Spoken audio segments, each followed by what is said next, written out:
राज्य में बेरोजगारी और राज्य से बाहर जाती परियोजनाओं को लेकर शिंदे सरकार महाविकास आघाड़ी के निशाने पर रही है। इसका जवाब देते हुए मवी आ मतलब विरोधी आघाड़ी पार्टी यह कहते हुए शिवसेना प्रवक्ता अरुण सावंत ने महाविकास आघाड़ी पर हमला बोला। साथ ही सावंत ने राज्य में आ रही नई परियोजनाओं पर भी प्रतिक्रिया दी। मवी आ महाविरोधी आघाडी मार्फत गेले 2 वर्षभर सतत खोटे आरोप केले जात आहेत।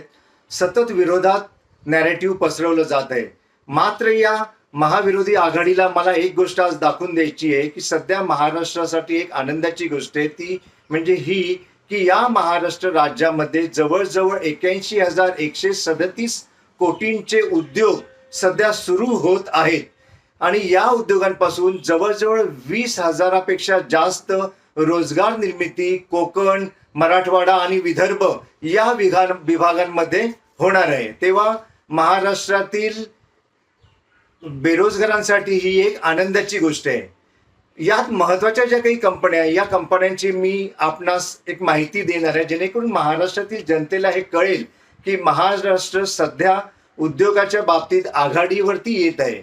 सर्वप्रथम हिंदुस्तान कोको कोला इंडिया नावाची जी काही कंपनी आहे भारतातील, ही कंपनी रत्नागिरी येथे 1,500 कोटींचा प्रकल्प सुरू करत आहे आणि त्यामुळे आजूबाजूचा जो भाग आहे तो विकसित होईल। दुसरं म्हणजे RRP इलेक्ट्रॉनिक्स नावाची जी कंपनी आहे, ही कंपनी तळोजा, पुणे, पनवेल येथे 24,000 कोटी रुपयांचा प्रकल्प सुरू करत आहे। काही दिवसातच हा प्रकल्प सुरू होईल।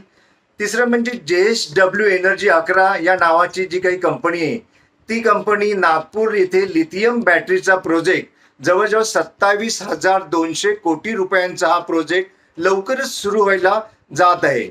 तिसरं म्हणजे आवाडा इलेक्ट्रो कंपनी, ही कंपनी आपल्या नागपूर आणि पनवेल येथे एक मोठा प्रोजेक्ट सुरू करत आहे जेणेकरून तिकडचा जो विभाग आहे तो सुसंपन्न होईल। पाचवं म्हणजे पर्नॉड रेकॉर्ड इंडिया या नावाची जी काही कंपनी आहे, ही कंपनी बुटीबोरी नागपूर येथे 1,785 कोटी रुपयांचा प्रोजेक्ट सुरू करायला चाललेली आहे आणि हे सर्व प्रोजेक्ट काही दिवसातच सुरू होतील आणि आपोआपच ही जी काही मवी आहे महाविरोधी आघाडी, हिचं तोंड बंद होईल।